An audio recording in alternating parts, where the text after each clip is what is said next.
Hi hello అందరికీ నమస్తే అండి.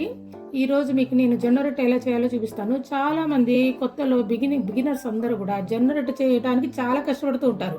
అలాంటి వాళ్ళు కూడా చాలా సులభంగా చేసుకోవచ్చు. దానికి భయపడాల్సిన పనే లేదు. ఎలా చేయాలో ఇప్పుడు చూపిస్తాను నేను. చూడండి, ఈ గ్లాస్తో నేను పిండి తీసుకున్నాను. ఈ గ్లాస్తో కరెక్ట్గా ఈ పిండి, ఇదే గ్లాస్ ఎంత పిండి తీసుకున్నామో మనము అంతే వాటర్ తీసుకొని పక్కన స్టవ్ పైన బాయిల్ చేసుకోండి. ఇలా బాగా వాటర్ బాయిల్ అయ్యేటప్పుడు మరిగేటప్పుడు మనం తీసుకున్న పిండిని అందులో వేసేసేయండి.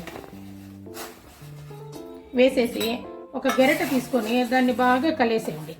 ఇలా స్టవ్ ఆన్లోనే ఉండనివ్వండి, స్టవ్ ఆఫ్ చేయకండి. బాగా కొద్దిగా కలిసి స్టవ్ సిమ్లో పెట్టుకోండి.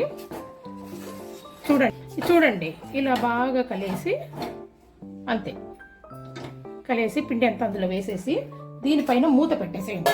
మూత పెట్టి స్టవ్ కట్టేసేయండి. కట్టేసిన తర్వాత 20 నిమిషాలు దాన్ని ఏమి కదల్చకండి. స్టవ్ ఆఫ్ చేయండి. 20 నిమిషాలు పిండి పక్కన పెట్టేసేయండి. చూడండి, 20 నిమిషాల తర్వాత పిండి ఈ విధంగా వచ్చింది. చేతిలో ఇలాగ తీసుకొని ముద్దలాగా చేసేసుకోండి. మీకు ఇందులో రాకపోతే ఒక పళ్ళెంలో పెట్టుకొని, నేను దీనిపైన పెట్టుకుంటున్నాను, పళ్ళెంలో పెట్టుకొని ముద్దలాగా చేసేయండి.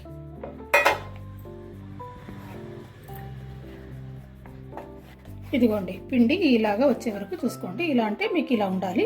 ఒకవేళ గట్టిగా ఉంటే చేయి తడి చేసుకోండి. నాకు సరిపోయింది. అన్నీ కూడా మీకు ఎన్ని రొట్టెలు వస్తాయో ఆ పిండిని తగ్గట్టుగా అన్ని ముద్దలు చేసి రౌండ్గా చేసేసుకోండి.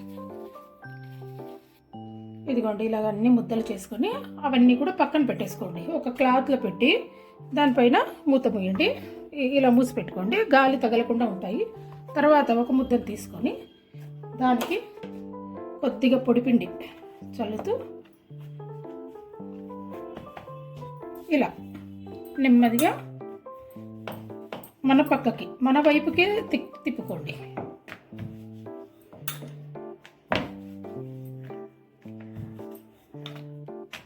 ఎక్కువ బలం వేయొద్దండి.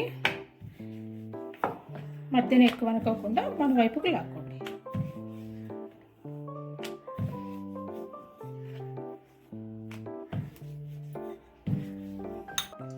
ఇదిగోండి, ఇలా రొట్టెగా అంతా తిక్కుకున్న తర్వాత తీసుకొని నెమ్మదిగా ఇంతే ఇలా వేసేయండి.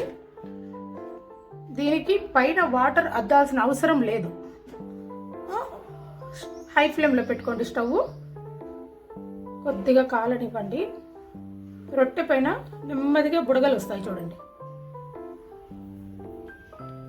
ఇదిగోండి, రొట్టె కాలిన తర్వాత ఇలా తిప్పేసేయండి. కొద్దిసేపు ఏం ముట్టుకోవద్దండి. చూడండి రొట్టె ఎలా పొంగుతుందో.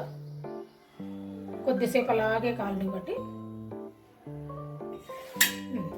ఇప్పుడు రొట్టెని అంచుల వైపు ఎక్కువ కాల్చుకోండి.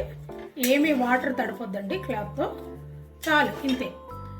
రొట్టె మీకు బాగా కాలే వరకు అంచుల వెంబడి ఒత్తుతూ కాల్చుకోండి. చూడండి ఎలా పొంగుతుంది. చూడండి, ఇంతేనండి. ఇలా ఈజీగా అన్ని రొట్టెలు నెమ్మదిగా కాల్చేసుకోండి. పెనం హై ఫ్లేమ్లో పెట్టండి, సన్నగా పెట్టకండి. ఇంతేనండి.